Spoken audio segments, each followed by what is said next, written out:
Good morning. Welcome to the First Universalist Church of Yarmouth. My name is Ann Turner. I'm a member of the Worship Council, and I'm so glad to be greeting all of you on this slightly gray morning, but it's not so gray in here.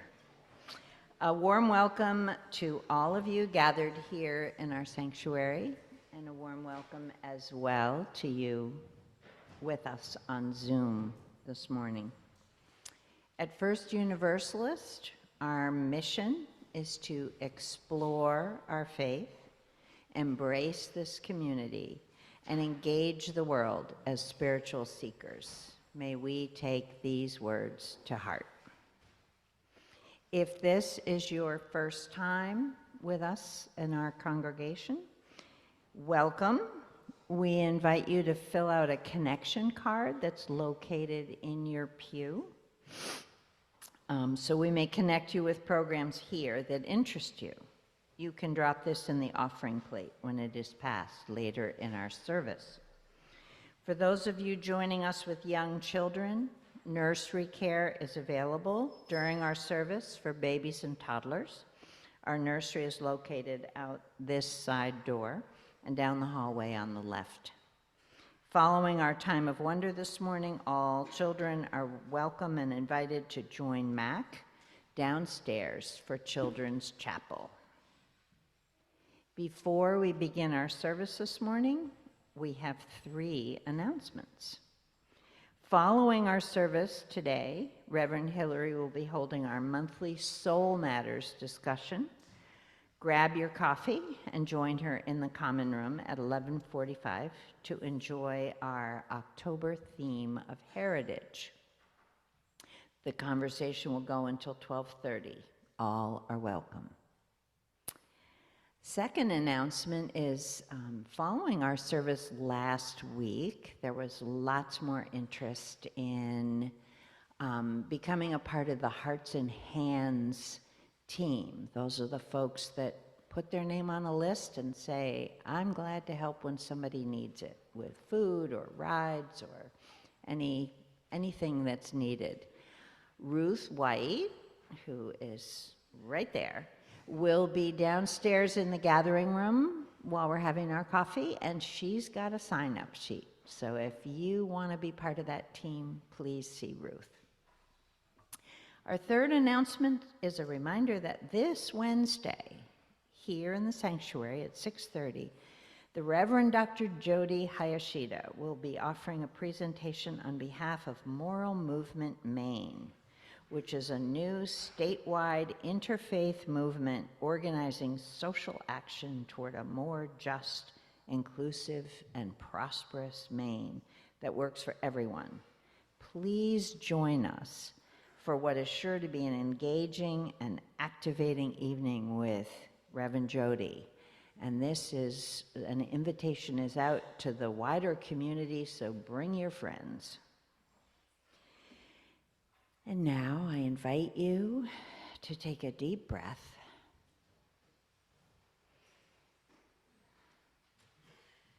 as we settle into this time together.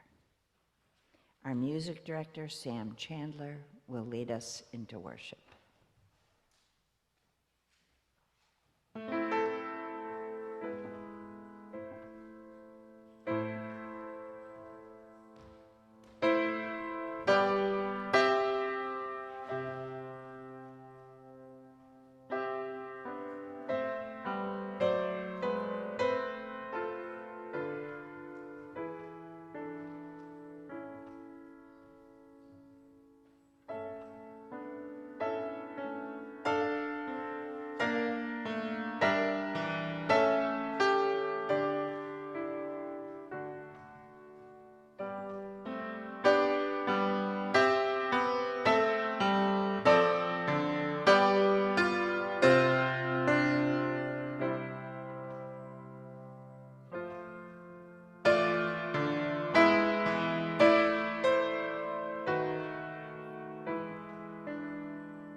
Thank you, Sam. Good morning. How are you? Oh, it is good to be back with you.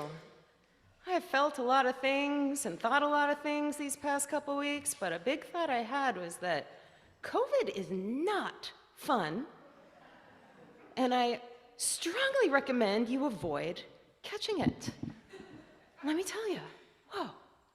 At any rate, it is so good to see you, my friends. My name is Hillary. I'm Reverend Hillary. I serve as the minister here. And it is with peace and friendship that I say, whoever you are, wherever you're from, whomever you love, whatever it is you have done or haven't done or really need to get around to doing, whether you are coming out or staying in or lingering at the doorway, you are welcome here. And we are so glad that you too have joined us in peace and friendship this morning. Friends, today we offer a service in honor of National Coming Out Day, a day celebrated each year on October 11th that uplifts the pride and courage of lesbian, gay, bisexual, transgender, and queer folks and their process, our process of coming out. And given the heaviness present in our world right now, today's service will also make space for prayer, for mourning, for softening, and of course, for love. Our opening words are a poem by the Jewish educator, creator, and activist for peace, Alicia Jo Rabbins. It's entitled, How to Tell Time. How to tell time. Now, like manna, is perfectly sufficient and will rot if stored. I'll read it again. How to tell time. Now, like manna, is perfectly sufficient and will rot if stored. Good morning, my friends. It is so good to be together with you right now. And now, as we settle into this space, let's take a moment to turn to our neighbors, wish them a good morning, and welcome them in.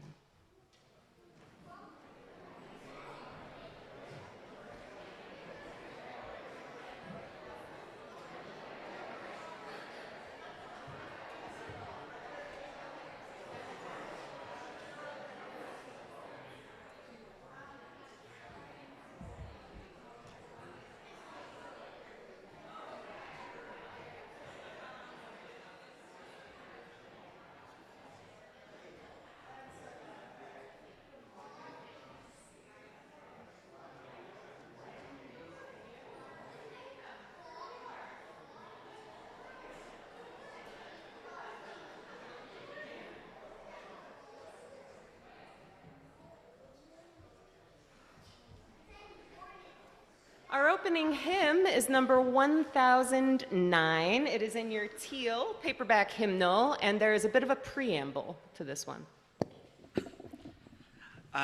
So this piece, come on up choir, has 3 different sections, and we are going to split up the congregation into 3 sections. There's 3 melodies, and we're going to go through them in kind of a bit of a process. I'm going to try to keep it simple. If you're confused and don't know what to do, just sing one of them. If you're up for the challenge, though, here's the process. We have 3 leaders, one for each of the parts. The first part is the melody. When I breathe in, I'll breathe in peace. When I breathe out, I'll breathe out love. We're going to start by singing that for a nice long time until everyone feels really good. The person leading the melody is Nancy up here, and so you'll see that she will conduct you when it's time to sing. And if she wants you to not sing, she's going to go, mm. And the reason you might not sing is there is also a drone part, which is just this. It's breathe in, breathe out, breathe in. We're going to introduce that while we sing the melody, and at some point, we're all going to stop singing the melody, and we're just going to drone on that for a little bit. I know it's complicated. I'll go through it all again one more time. We will build from the drone. We will bring the melody back in. The drone will be conducted by Karen. And then while we have everything going, the drone and the melody, in the middle of that, Anne will let us know it's time to bring in the third melody. And we're going to be jamming at this point, and you'll hear the third melody. Bam. When I breathe in, I'll breathe in peace. When I breathe out, I'll breathe out love. We'll jam with all three parts for a little bit, and then there will be a part where I cut everyone off again, and we end with just the drone again, a very simple drone. So here's the process. I know. We're on the melody for a while, just getting comfortable. When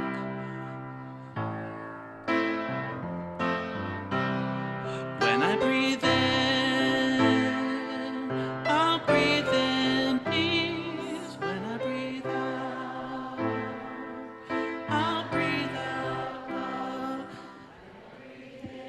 Yeah, just like that. While this is going, we'll hear the drone come in. 3, 4. I'll breathe in love. Breathe in. Breathe out. Great. You got the idea. Then we'll cut out, we'll do just the drone. We'll build it back up. We'll bring the melody back in. We will add the descant, the third part, and Turner. And then we will all end with a drone again. If you mess up, it's all good.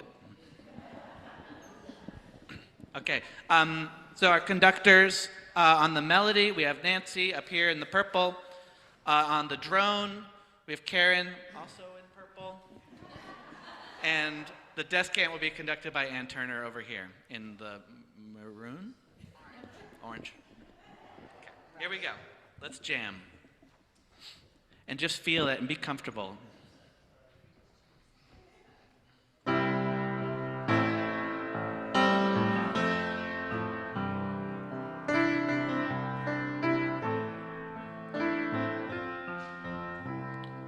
When I breathe in, I'll breathe in peace. When I breathe out, I'll breathe out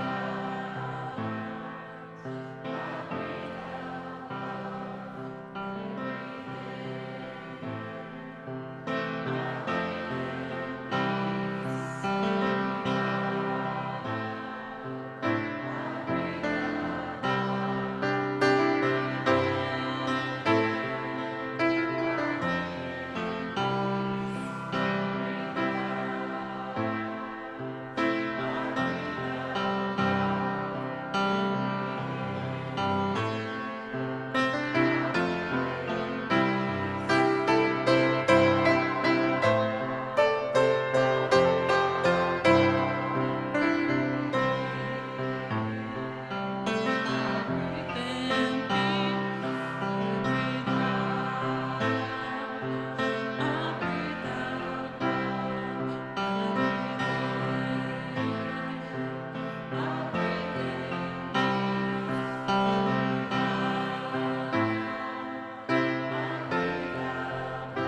Will you please remain risen for the words of our unison affirmation that are writ in your order of service? Thank you so much, Sam. Thank you so much, choir. I needed that. We are united in seeking to increase love with justice and to constitute a free church open to all people. Mindful of our past and drawing upon modern knowledge, we respond to the spiritual needs of persons and are devoted to the common good in community, nation, and world. We cherish the integrity of each individual and search for truth with reason as our guide. We respect differences of opinion and strive to be a democratic community. We are concerned with this world and open to the future. Thank you. You may be seated. And I welcome our friend Joanna up to light our chalice this morning.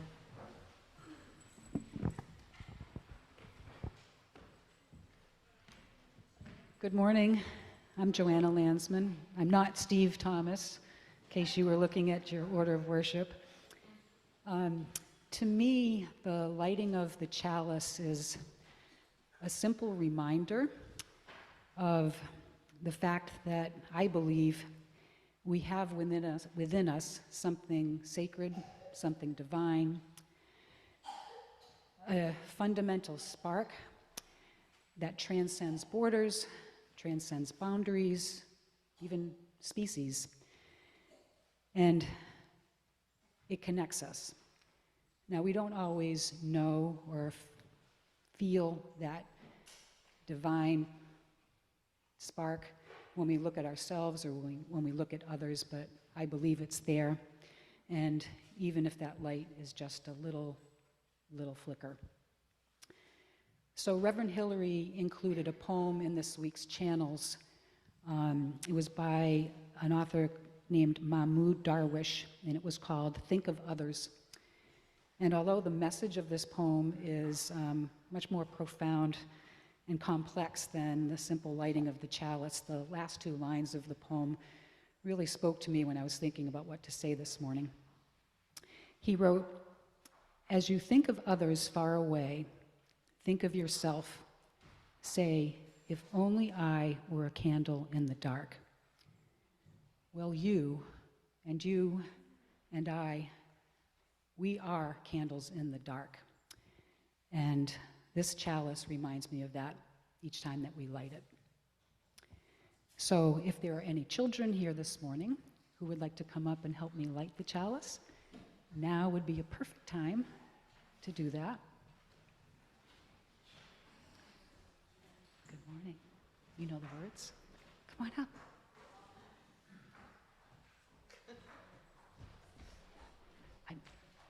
I might need your help, okay? Okay. Good morning. Okay, so in case you don't know, what I'm going to do is I'm going to light this match and light this candle, and when we do, we're all going to say our special chalice lighting words together, right? And then when we're done, I'm going to ask you to blow the match out, but not the candle. And I think I need somebody to hold this microphone for me while I do this, and maybe can even say those words into the microphone. Sure. Wish me luck.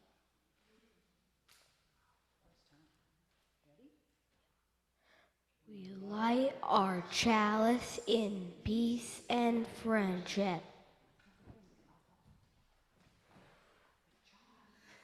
Right, so Mac and Reverend Hillary are going to lead our time for wonder. So if you would like to stay up in this area on the steps, you're welcome to do that. You don't have to. Or you don't have to.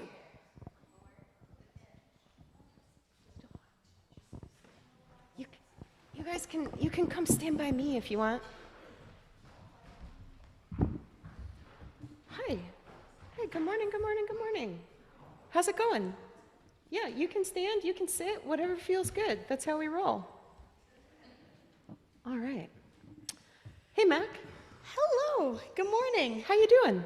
I am doing okay. How are you? I've been feeling a little overwhelmed lately. Yeah, Me too. Yeah, a lot of feelings to feel these I've days. been feeling a lot of feelings and not really sure where to place them. Yeah. So there's something I like to do when I'm feeling a lot of feelings. And when I say feeling a lot of feelings, that means maybe I'm feeling happy and sad at once, or angry and peaceful at once, or full of love and really upset about something at once. A lot of feelings.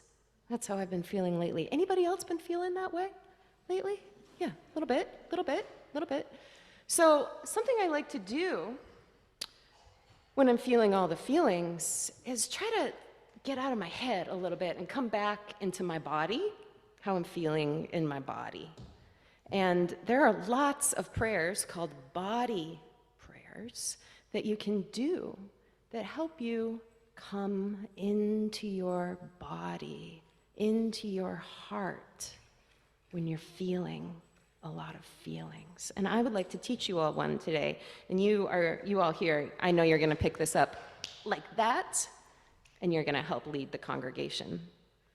This is a prayer from the Order of Julian of Norwich, a mystic known for that beautiful prayer, may all things be well, may all things be well, may all manner of things be well.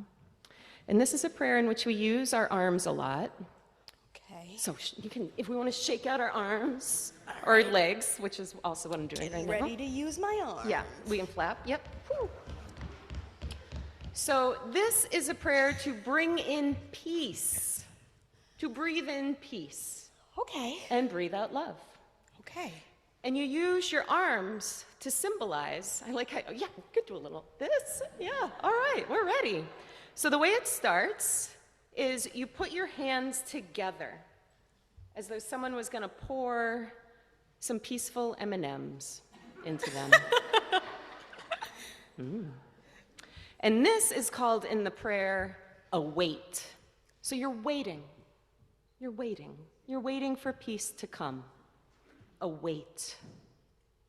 And then when you start to feel a little peace from the world, you lift up your arms and you allow that peace into you, to fall on you. And then you, sorry, COVID brain? Yes. And then you accept that peace. You bring it right in, Bring it right into your heart. To your heart. And then you attend to what is before you. You give your attention to what is before you. So we can be relaxed with this. We're relaxed. We're not attending. No, we're peaceful. No, that's how it feels. So we await Await. for peace. We allow for peace to touch us. We accept peace into our hearts. And then we attend. We give our attention to what's ahead. Let's try it again. Await, Await. allow,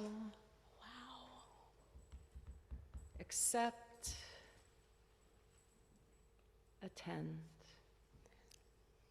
Try it once quietly on your own.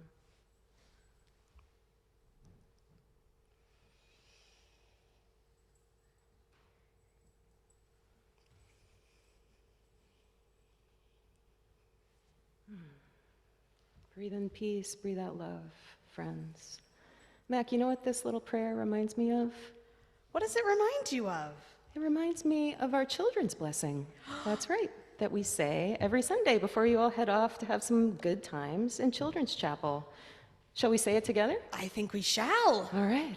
We are Unitarian, Universalists, people with open minds, loving hearts, and helping hands. Have fun, y'all. See you later.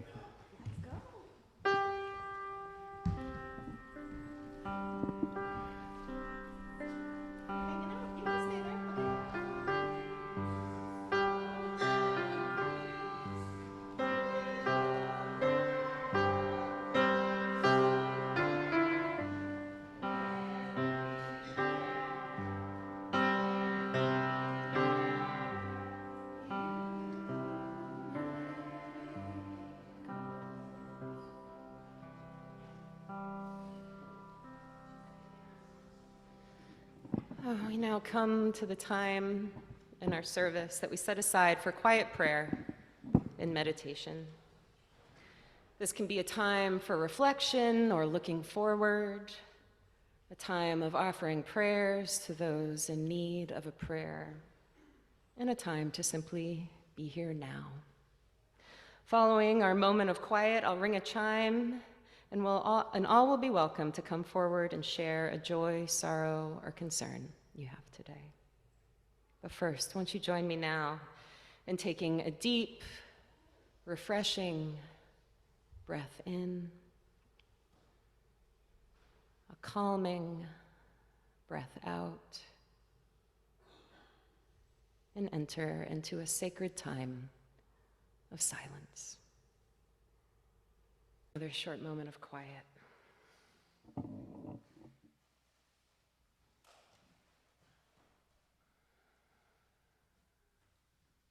Take a breath.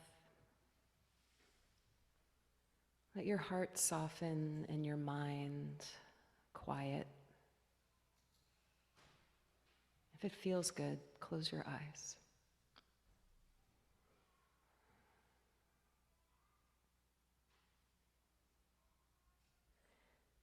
Take this moment to offer a prayer to someone far away from you that you do not know.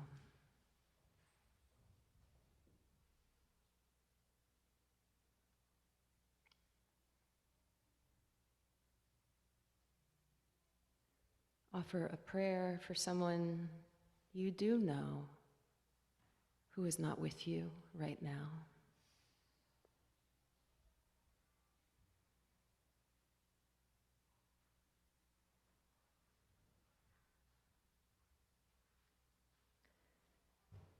Pray for someone here right now. Perhaps even the person sitting right next to you.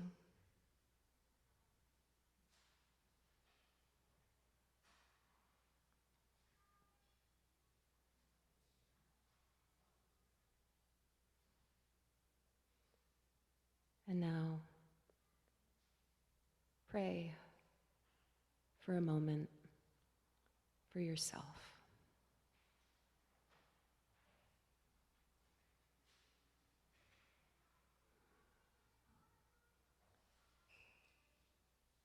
Let it be so, and amen. I now welcome our friend Sam to share a reflection with us. Thank you, Sam.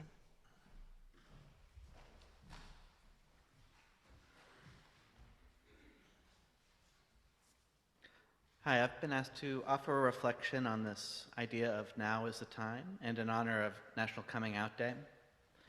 So, my whole life, as far as I remember, I've been confused by gender norms.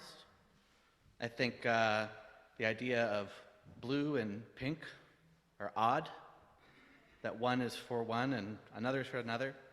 I remember clearly in 6th grade, I wrote a whole series of poems for the poetry workshop on the color pink.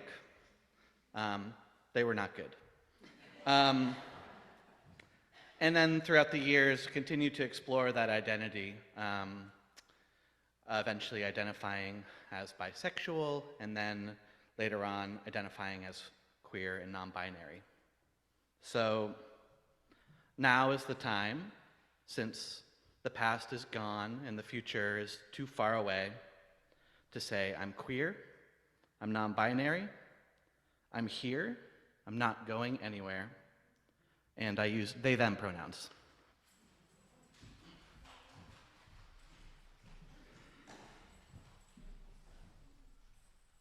I wave my pink ribbon for you.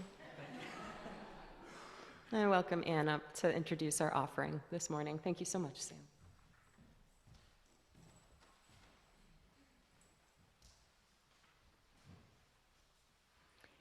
In honor of Maine's Indigenous people this morning, this week's half-plate recipient is Wabanaki Reach.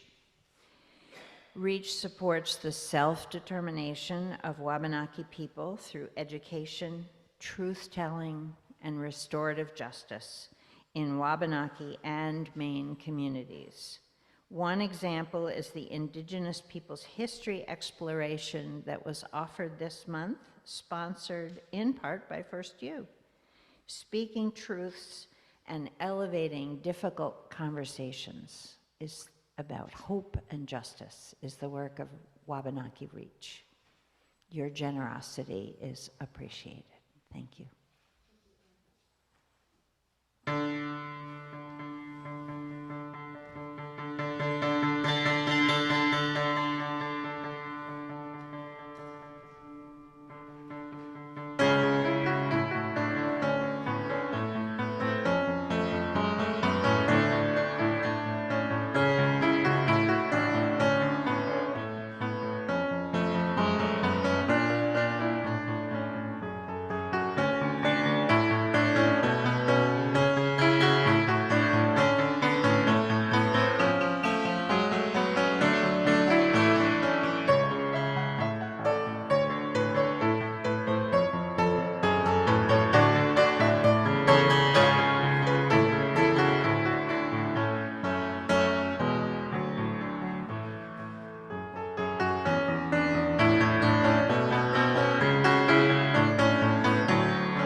And will you rise and join us in our song of thanksgiving?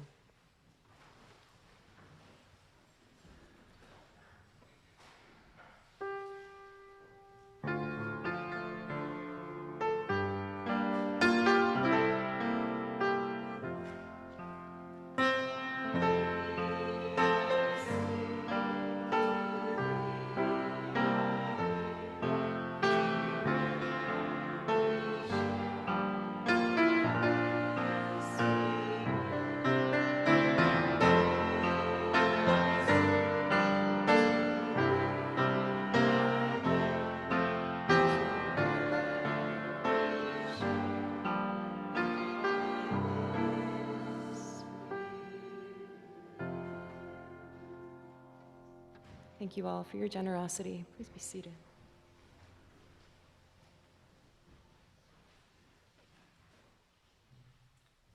Our reading this morning is a poem by the Irish writer and restorative justice healer Padraig Otoma. It's entitled "The Facts of Life." The facts of life. That you were born and you will die. That you will sometimes love enough and sometimes not. That you will lie, if only to yourself.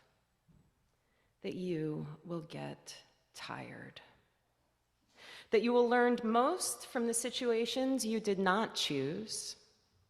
That there will be some things that move you more than you can say. That you will live, that you must be loved. That you will avoid questions most urgently in need of your attention. That you began as the fusion of a sperm and an egg of two people who once were strangers and may well still be. That life isn't fair. that life is sometimes good, and sometimes even better than good, that life is often not so good, that life is real, and if you can survive it, well, survive it well, with love and art and meaning given where meaning is scarce. That you will learn to live with regret, that you will learn to live with respect, that the structures that constrict you may not be permanently constricting, that you will probably be okay, that you must accept change before you die, but you will die anyway. So you might as well live, and you might as well love. You might as well love. You might as well love.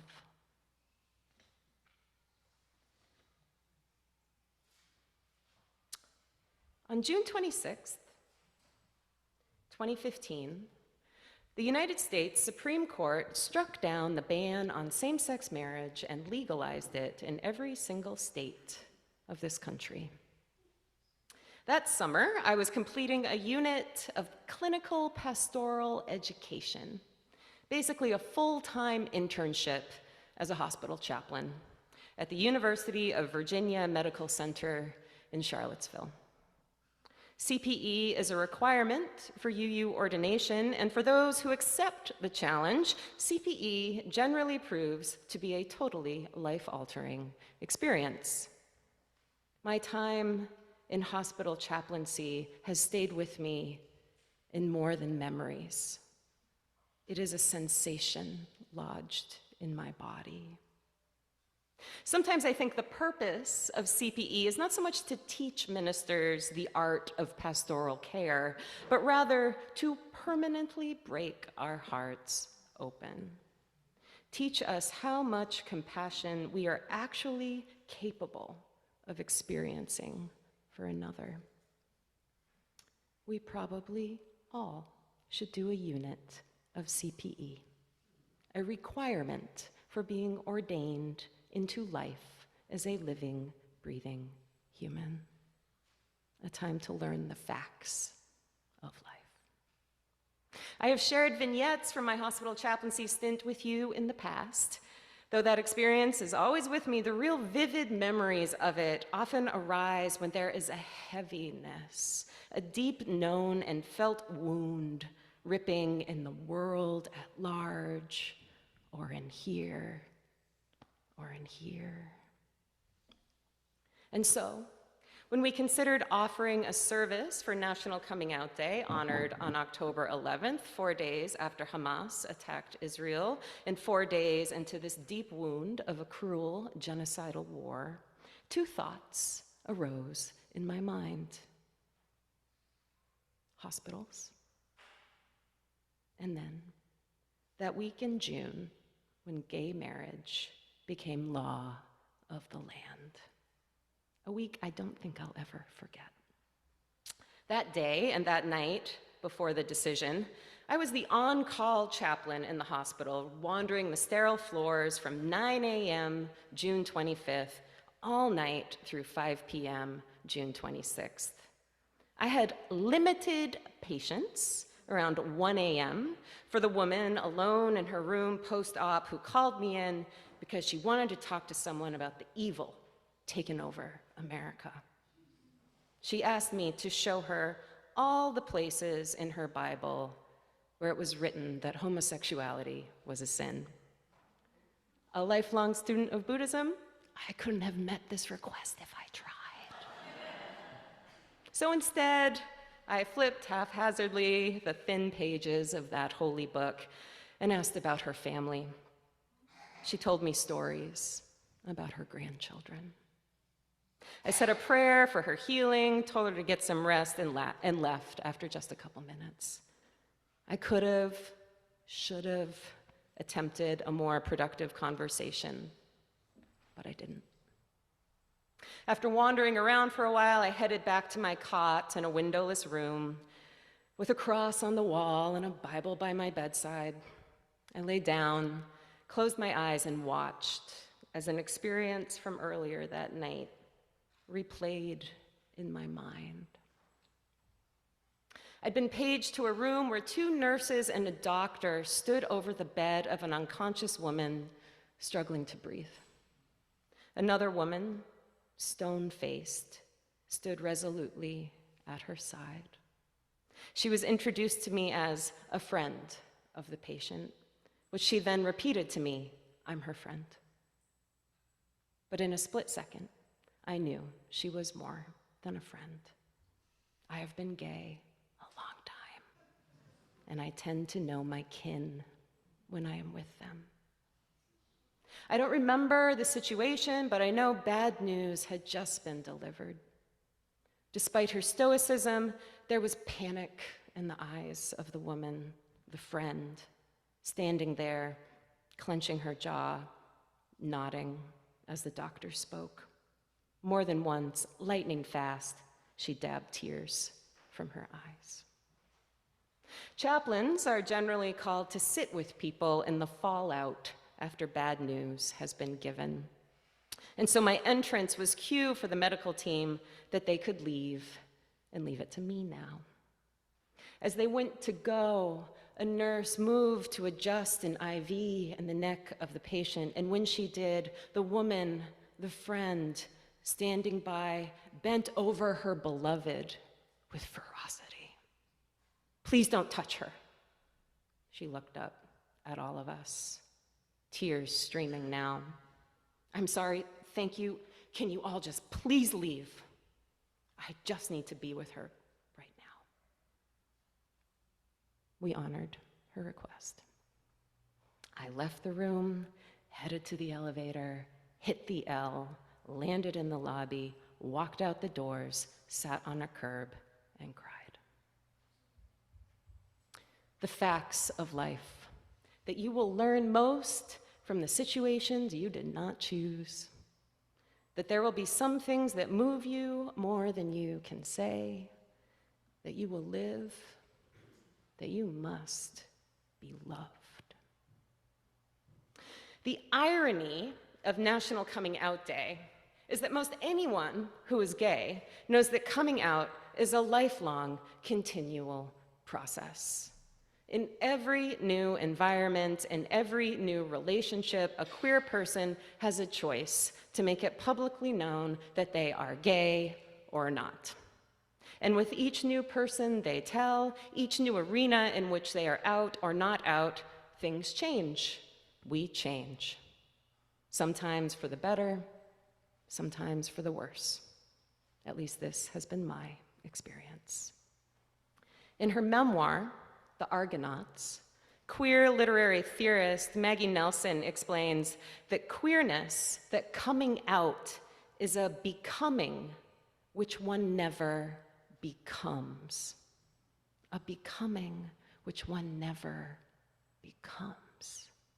The Argonauts, which is one of my all-time favorite books, is titled after the Greek myth Jason in the Argonauts, a story about a voyage Jason takes aboard a magical ship to retrieve a golden fleece at the edge of the world.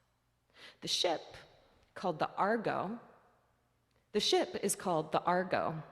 and as the Argonauts sail it, the Argo is rebuilt with divine assistance again and again and again until it contains none of its original materials, but yet still carries its original name.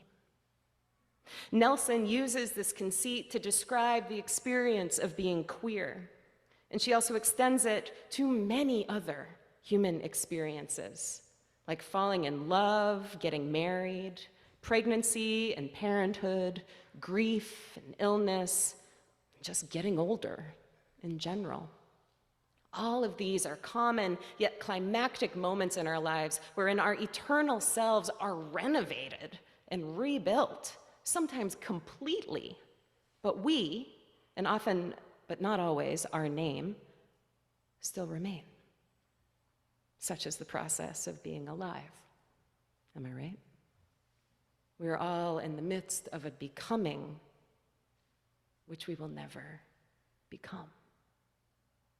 I had an advisor in divinity school, Dr. Leili Maparian, a gentle and tough womanist theologian. She told me once that in every moment there is a choice. In every moment there is a choice. In every moment there is a choice. Await, allow, accept, attend. In every moment, there is a choice. Before the rebuilding and becoming, there is always an undoing, right? And a choice of what to do now. My friends, in the midst of this age that just seems to get heavier and heavier, crueler and crueler, I am more and more undone. And I want to know what to do now. What can I do? What can you do? What can we do now, in this moment, with this choice now? For as the Jewish peace activist Alicia Jo Rabbins writes, now, like manna, is perfectly sufficient and will rot if stored. And as the Muslim prophet, the mystic Hafiz explains, now is the time to know that all you do is sacred. And as the justice dreamer and doer, the prophet Reverend Dr. Martin Luther King preaches, now let us begin. Now let us rededicate ourselves to the long and bitter but beautiful struggle for a new world. The choice is ours, he says. And though we might prefer it otherwise, we must choose. Now is the time, my friends, to let yourself be undone. Let your heart break open, perhaps permanently, if it hasn't already, in the various renovations of your life. I have witnessed numerous friendships disintegrate this week as people were unable to honor each other's grief, each other's need to mourn and be undone. Processes that were meant to be soft and held and shared were forced to harden and isolate. Out of anger, out of distrust, out of exhaustion, out of trauma, out of a deep unmet longing for love. Don't touch, just leave. The primary tenet of universalism is 3 words. God is love. A sacred declaration that I understand was once written on this wall behind me here in our Universalist church. Something like that doesn't really go away. Now, I know God is not a word or concept that works for everyone here. That's okay. It doesn't always work for me either. The ultimate becoming that never becomes, if you will. However, this teaching is undeniably embedded in our faith and is part of our heritage. God is love. On my off days with God, I translate it as the most powerful thing in the world is love. So cease fire now.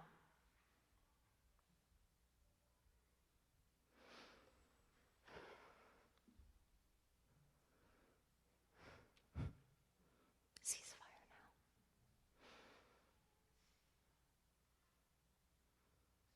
now. To feel love for another is a precious and powerful gift. To choose to express that love and expand that love is a precious and powerful practice required by our faith, not a choice. It's not easy. Hate is easy. Disgust is easy. Fear, easy. Going numb, no problem. Love is effing hard. My mentor, Reverend Kim Crawford Harvey, has preached that to believe and practice universalism, to believe and practice God is love, is to enter into a covenant, to make a sacred promise, not to give up on people, and to be ever willing to engage in the healing of this broken world. In every moment, there's a choice, my friends. Now is the time to know that all you do is sacred. At the end of that long week in late June 2015, Alexis and I went to visit her family in Lexington, Virginia, a town known for the burial sites of Robert E. Lee and Stonewall Jackson. On Saturday morning, we wandered the downtown a bit, stopping in a cafe at one point to get a cup of coffee. When we left, a man who had been sitting near to us got up and followed us out. As we walked across the street, he called to us. Hey, ladies? We looked up as he walked quickly in our direction. I tried to look fierce, betraying my sense of alarm. Can I ask you a question? Sure, one of us said. Are you two together? I started to show my alarm. Yes, Alexis replied, ever braver and fiercer than I. Oh my God! Thank God! The man exhaled with relief. I thought so. I just don't have anyone to celebrate it with, that we can get married now. I've just been keeping it all inside all week.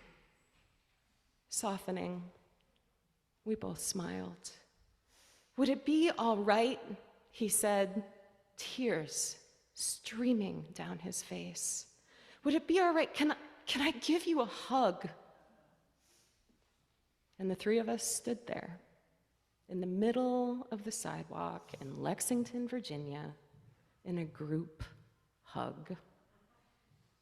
He thanked us, smiling, wiping tears from his eyes. And then we parted, waved, and walked on.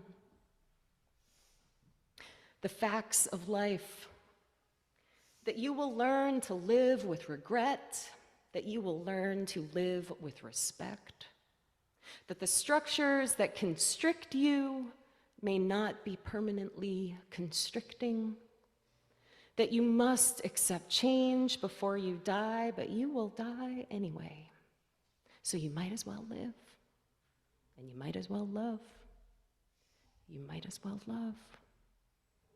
You might as well love. Let it be so. Let there be love. Amen.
Let's rise up and sing, shall we? Number 170 in your gray hymnal, "We are a gentle, angry people."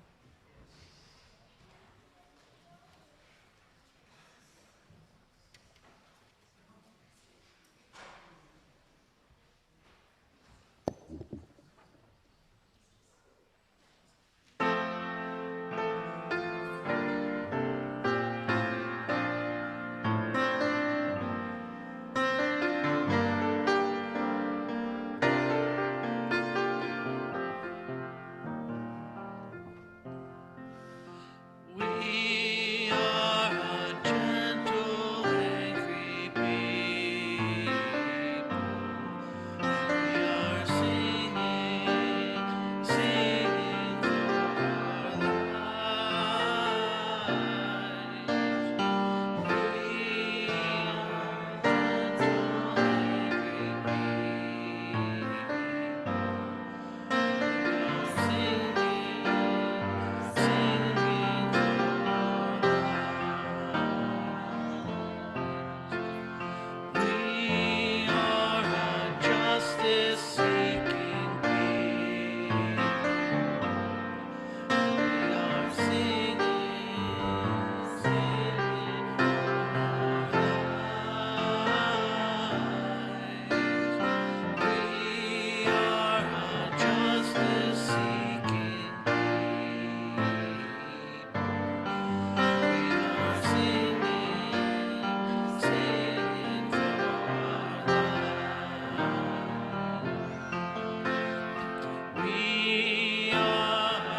for our lives. We are gentle,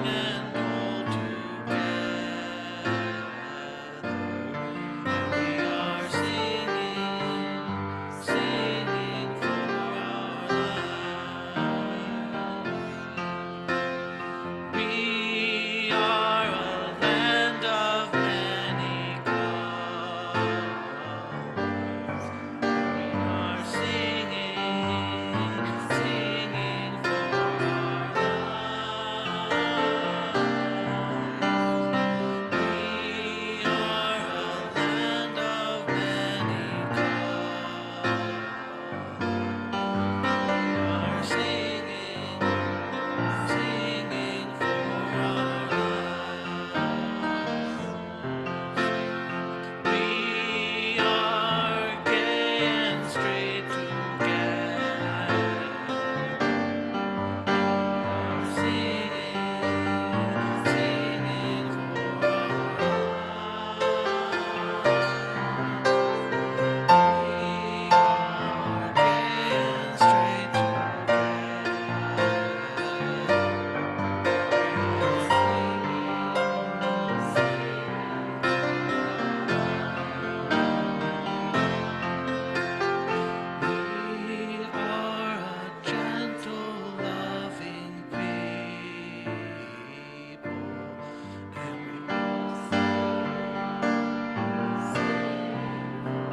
Will you remain standing for our closing benediction? May all beings be free of suffering and the causes of suffering. May all beings experience profound joy and the causes of profound joy. May all beings be loved, and may all beings be free. And will you join me in the words of our unison benediction in your order of service? For those who come here seeking God, may God go with you. For those who come embracing life, may life return your affection. For those who come to seek a path, may a way be found and the courage to take it step by step. Go in peace, my friends.